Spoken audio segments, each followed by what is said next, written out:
Hello, Internet. Aaron Dorr here. I've got a website, doorjams.com. Some of you may have found your way to this video over there while you were visiting there, or you may have got there through one of the great Facebook group pages that our friend Jason Ray Shepfer runs, Mainstage Worship Sounds, or Omnisphere Worship Sounds, or Ableton Worship Sounds. However you found your way to this video, I'm glad you're here. A reason I'm doing this one is it's going to be a side-by-side comparison of some popular piano instrument plugins that a lot of us use on those Facebook group pages when we're either playing at our churches and a worship team, or just gigging out if that's what you do. And the occasion for doing that is, one, people ask, which one should I get? And the answer is, well, depends, right? And then also, Waves, the big-time plugin manufacturer, just put out a piano sample library. And just a couple weeks ago, they called it Rhapsody. And they're only charging $29 for it, which is way lower than typical for like a fully realized, robust piano plugin. Here's what it looks like. It comes in an HD and an SD library. The HD one is 14 gigs. The SD one is about 6.8 gigs. And I put the SD one on my internal hard drive and the HD on an external. And unless you've got like bat-like hearing, I can't really tell much of a difference. Here's the HD.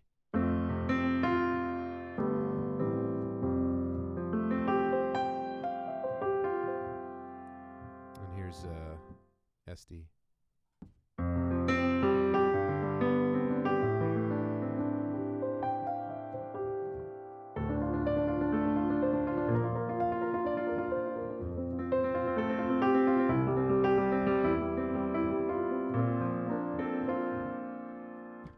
They're basically the same. What you have with this is not a full review, but with the Waves plugin, what they've done is you have 3 mic position choices for every preset, and within each mic position choice, you can pick from a number of different mics that they used to sample the library. So you've got Neumann 87s right behind the hammers. You can put Cole's ribbon mics that are kind of room mics. You can do some Neumann 84s, Royer 121 ribbon mics. You can throw those right there. So it's it gives you a lot of options as far as if you sort of imagined that you were your own piano engineer and you wanted to sort of mic the piano however you wanted. You get a lot of options here. But what I did to try and make this a fair comparison is I pulled up a basic grand preset, and then I turned off all the things like EQ, compression, and reverb. I also turned off those similar settings in Alicia's Keys, Grandeur, and Giant. So what we're listening to is basically the sound of the samples as best as I could do. So we've got a 1-to-1. Try to get unity gain so we're not going to get fooled by different volume levels. And I recorded MIDI clips so that my performance doesn't change. We're just hearing the exact same performance running through different plugins so we can just sort of hear what they sound like. Obviously, you can get a variety of sounds out of any of these. They're very flexible. But what I wanted to do was just so you could hear the starting point of what you are going to be working with if you have any of these or want to get any of these. So without further ado, here we go. Grand Rhapsody HD. Here's just a big ol' C chord. All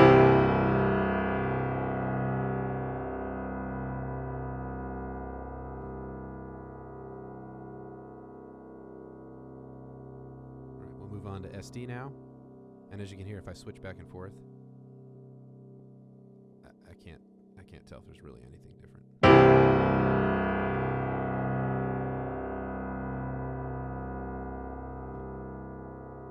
Very bright, upfront, present, basic piano sound. Move on to Alicia's Keys. Attack is much darker. More harmonics in the resonance to my ears. I'll try not to lead the witness as we do this. It's hard not to, though. Moving on to Grandeur.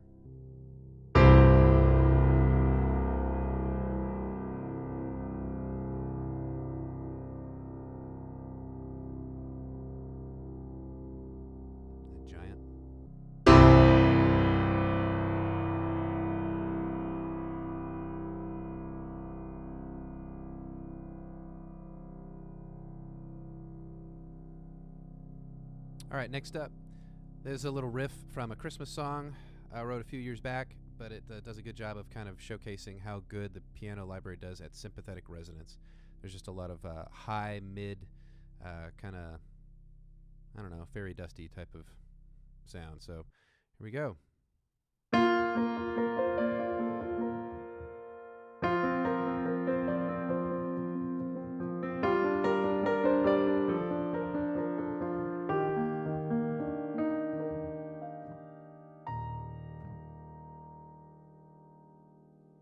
We're going to skip SD. They're so similar. I don't want to waste your time. Moving on to Alicia's keys. This is the piano sample library used on the recording, so I'm kind of familiar and partial with it.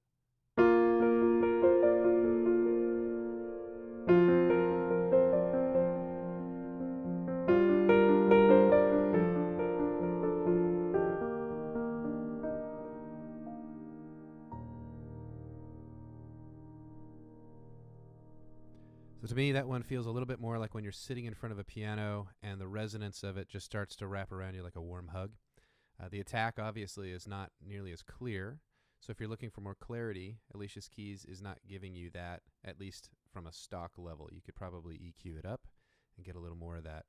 But it does kind of feel like a nice warm blanket wrapping around you. Moving on to Grandeur.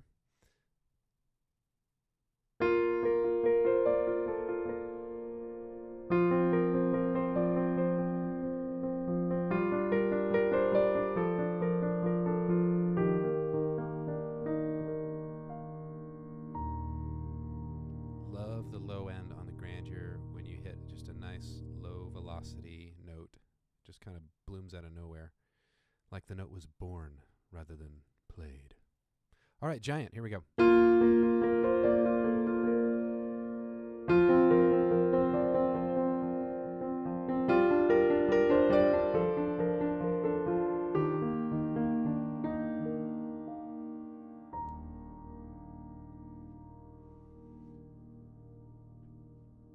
All right, Giant always has a reputation of being, big and powerful and super bright and attacky. It obviously, out of all these, has the brightest attack.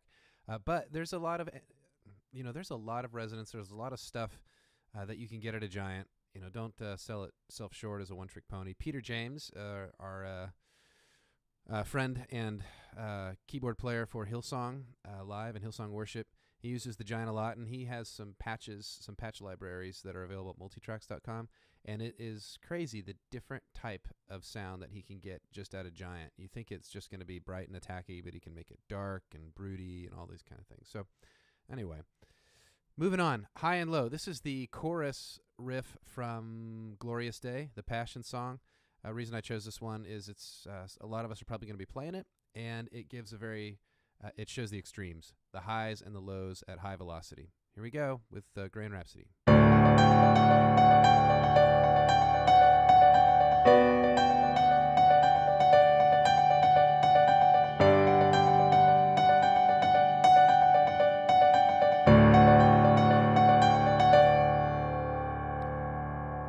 Moving on to Alicia's Keys.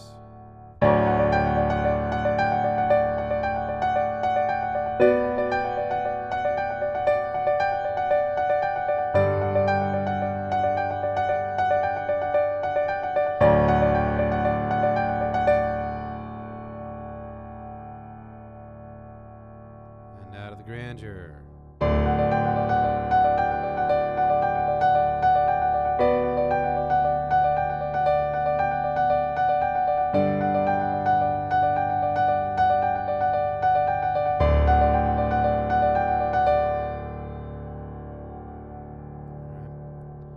Moving on to the Giant. There we go.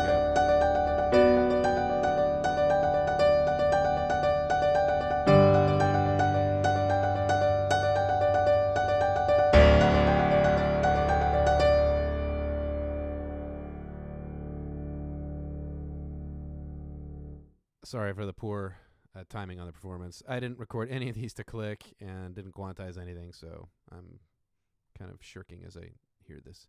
Cringing, that's the word. All right, moving on. LowMid ballad. So this is just a little section from Great Are You, Lord. Low mids are where a lot of piano libraries just seem to break down. So let's try listening to this. Just kind of hear the meat of the piano as it surrounds you.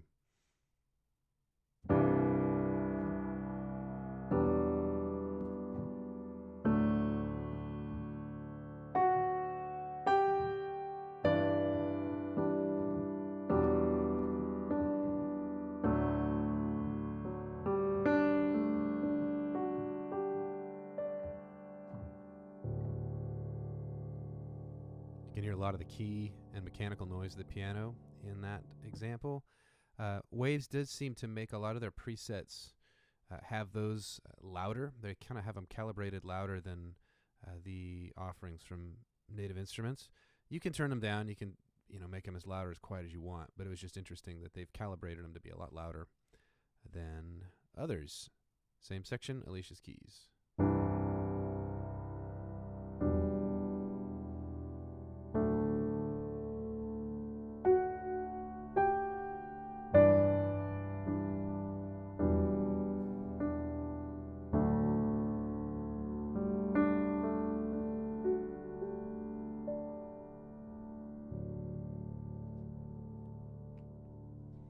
I hate to be partial again, but for low-mid stuff that isn't super loud, where you got to feature a piano, I love what Alicia's keys does. It's just a darker but really rich sounding piano. Same section, Grandeur.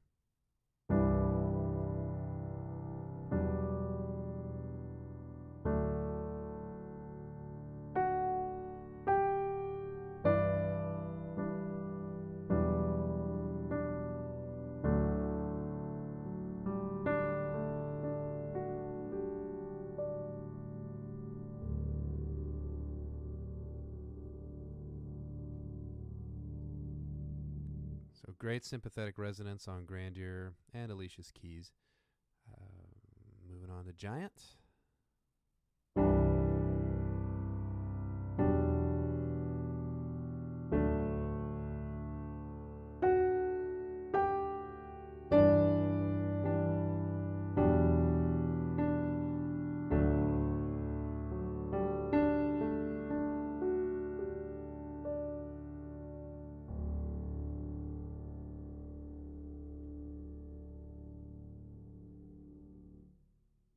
All right, you can draw your own conclusions on that. Everybody's got taste and preference. We're going to do the same thing again, but what I did is I added a really crude, I just kind of stuck an arrangement around it, tried to make it really busy with some synths, a synth bass, some pads, strings, and just kind of a drum loop, just to give you an idea of what that same pattern, piano pattern is like when it has to compete with a mix. So we'll just go through that again. One of the things that they did mention in Wave's introductory video is that Yoad Nevo chose mic selections to sample this with the goal of making it where it will sit in a mix well without a lot of processing. And so anyway, that was their intent. You can listen for yourselves to see if they nailed it. And again, I'm sorry, I recorded all these, again, without click or quantizing, and then after the fact I went, oh, hey, let me put a band around it. So this is like, there's not very good pocket on this thing, but anyway, hopefully it works for you just for comparison.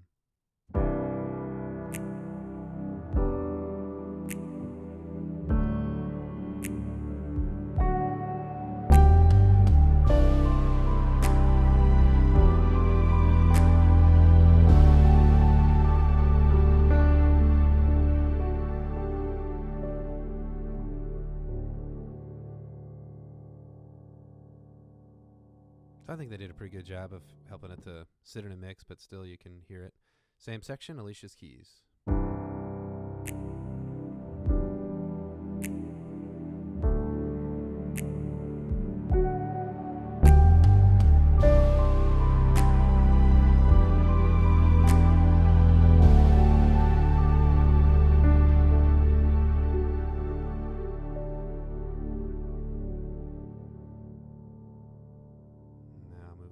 Grandeur.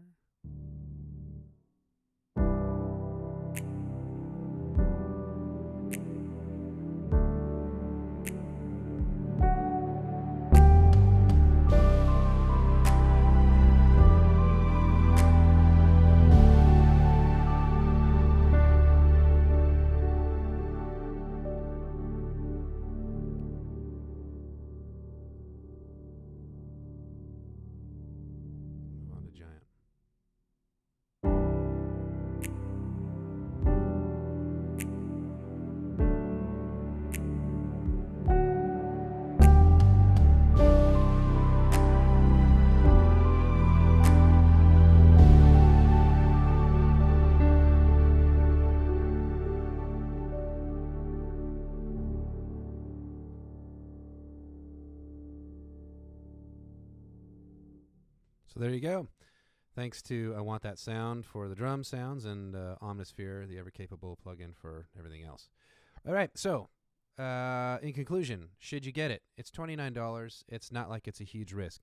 I would say this. If all you have is Mainstage and the stock piano in Mainstage, I would just say buy this and just consider it like Mainstage Pro. You're still only, if you buy Mainstage and this, you're in, what, like $58? And you've got a way better piano sample library that you can just drop in place of the stock piano, do some level adjustments, and it's an improvement. $58 for Mainstage plus Grand Rhapsody, that's kind of a no-brainer. I will say this, the G above middle C on the Neumann 87 mics has some noise in the mid to high velocity. You can kind of hear it, just that bzz, bzz. It doesn't have it right there or above it, but it does right there. So maybe they'll fix that, or you can just use a different set of mics, or just kind of hope it goes away in the mix. But it's there. Bummer. I don't think that's a deal killer. Like, though, it's like, oh, I'm not going to spend the $29 because of the noise in the one set of microphones on the one key in the certain velocity range. Anyway, if you've got some other ones that you already love, there may be a place in your rig for Grand Rhapsody. What it excels at is clarity. It's pretty balanced, and flexibility. So, yeah, if you want to play around with different mics, or you want to layer it with something, or just use all of them, let's go crazy, right? Have the mega piano. Let's see what that sounds like. Probably sounds like biggest piano on the planet. So hopefully that helps you if you're making a decision on whether to do Grand Rhapsody or not, or what it's good at, what it's and how it stacks up with the other ones. Thanks for sticking around. I know this was kind of a long one. Have a great day.